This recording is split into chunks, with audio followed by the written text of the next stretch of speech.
Hey, this is Robert from Master Guitar Academy. Today I'm going to show you how I came up with this big band jazz track. The truth is that the only playing I did was the horn arrangement. Everything else is generated by software. And to be more specific, I used two very useful tools from a company called Toontrack. The first one being EZdrummer 2 and the second one being EZkeys. And these tools are invaluable for a guy like me, because I can't play drums and I sure can't play keyboards. But the software can do it for me.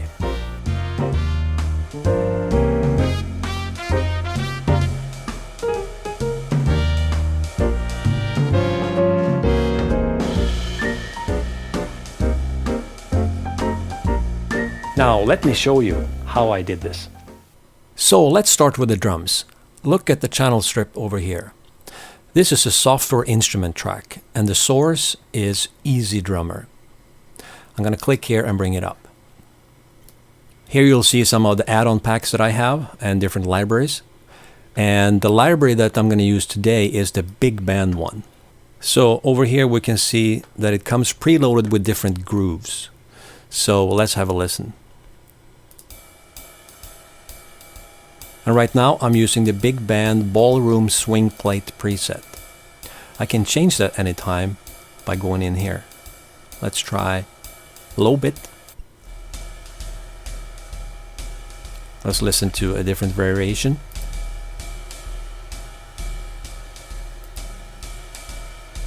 Can go back and try a different one. Broadway room.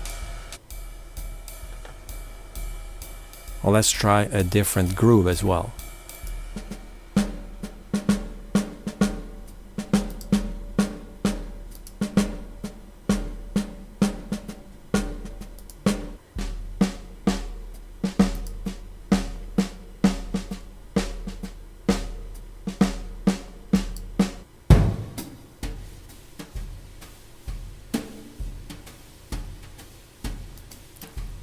Great sounds.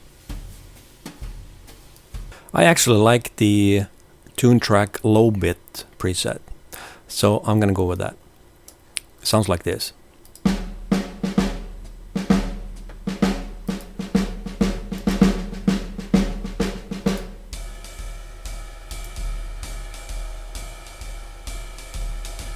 Alright, now let's take a look at what we have down here.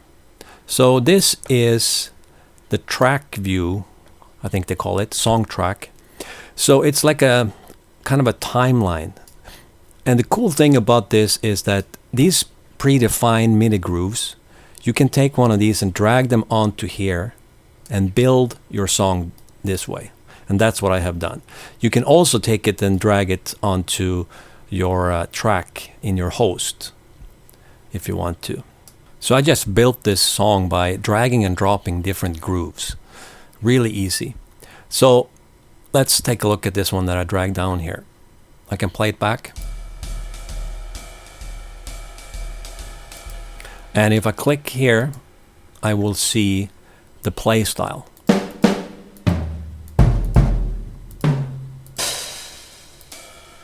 And from here I can adjust things like velocity and the amount of playing. Pull this one down, there's going to be a little less busy playing.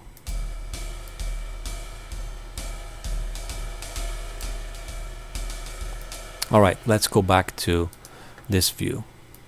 I'm going to remove this one for now. So what I've done here is to drag these different MIDI files down here and built the song. So this is called Ride Bow. I can find out where it came from, show in browser. So in this case, I'm in a MIDI add-on pack called Big Band Grooves. And Swing 4/4, Ride in 4, Variation 4. That's the one I'm using apparently. Let's check again. Yeah, there you go. So I can then try out different ones. And each variation has a slightly different playing style. So you preview them here, and then when you find one that you like, you simply just drag it on to here. That's what I have done. So I have built this whole song using this method. That's all I need to do for the drums. Now let's go back to this view and have a look at EZkeys. That's the other one that makes this work. I'm using the Big Band add-on pack. So this is very similar to EZdrummer, the way it works. You have these different grooves, and we can preview these grooves or playing styles in the same way as we did with EZdrummer.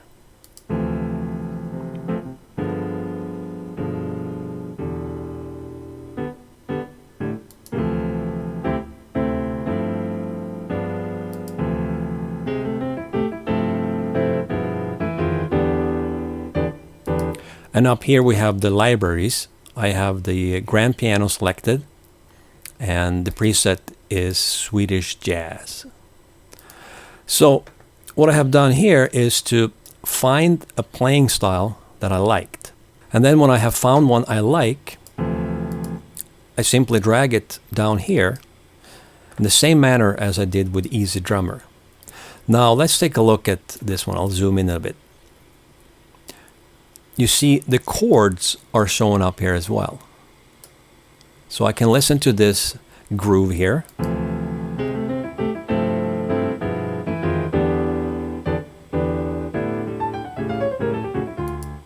And then if I want to change the chord, I can do it from right here. Let's click here and see what we can do.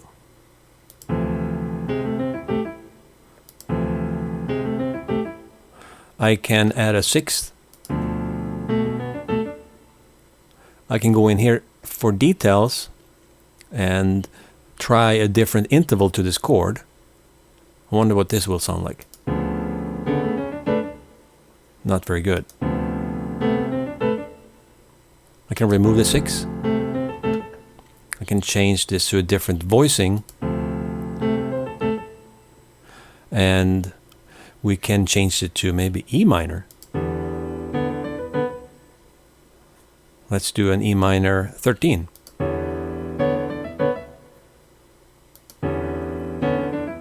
Lower inversion.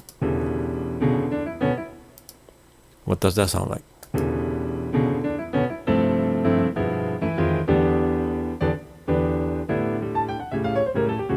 Well, that didn't sound very good, but at least you get an idea of how that works. So that's how I built this song. So you can, of course, take these MIDI files and drag them right onto the track if you like. But often I prefer to work this way. And the main reason for that is because it's so easy to change the chords. I just go into one of these regions and change anytime for each of these chords. And it doesn't change the playing style. It just changes the voicing or the intervals within that chord. So it's really, really useful. So that's how I built this song. I started with this groove from the piano section.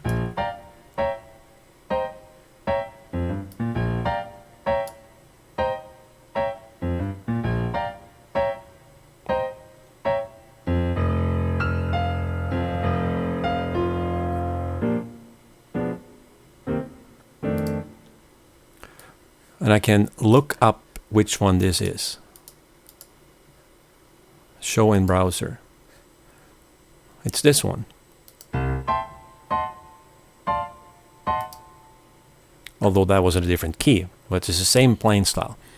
And the next one is this one.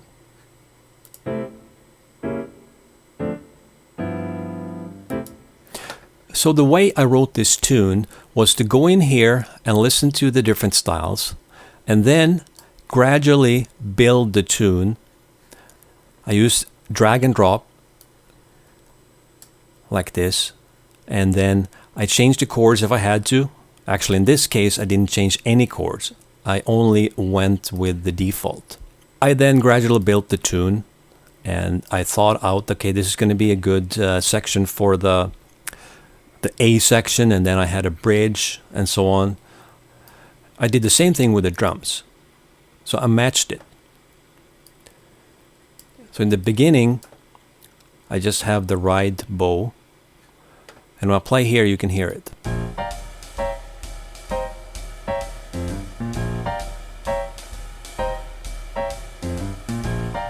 here is a drum fill.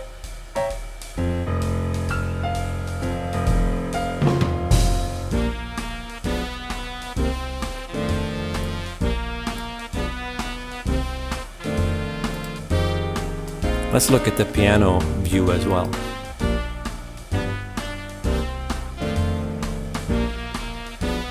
That's how easy it is.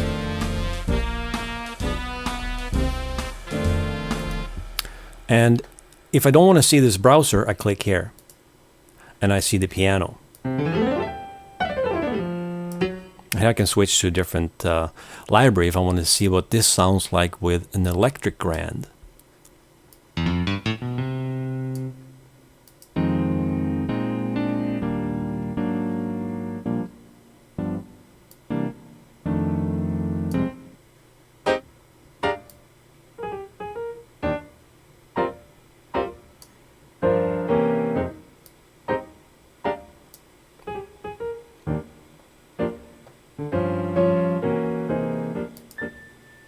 That is how I wrote the song. The only other thing I did was to add some horns. I'm using Logic's horns in this case. I simply created an empty MIDI region and then I went in and played through my MIDI keyboard one note at a time. And I used my composing skills to come up with this horn arrangement. Certainly could be better, but hey, I'm a guitar player, so what do you expect? And then down here, I did the same thing when it comes to the bass. I used a Logic bass tone, and I just played the bass through my MIDI keyboard and used the quantization functions and so on to further tweak it. Very basic, but it works. So let's listen to the whole thing now. Here we go.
And that's it. Pretty easy, right? So as the name implies, it's really easy to get great sounding tracks with EZdrummer and EZkeys. You can play all the parts yourself if you like, but if you're like me and you can't play drums or keys very well, you can let the software work for you. So as always, thanks for watching, and I hope to see you next time.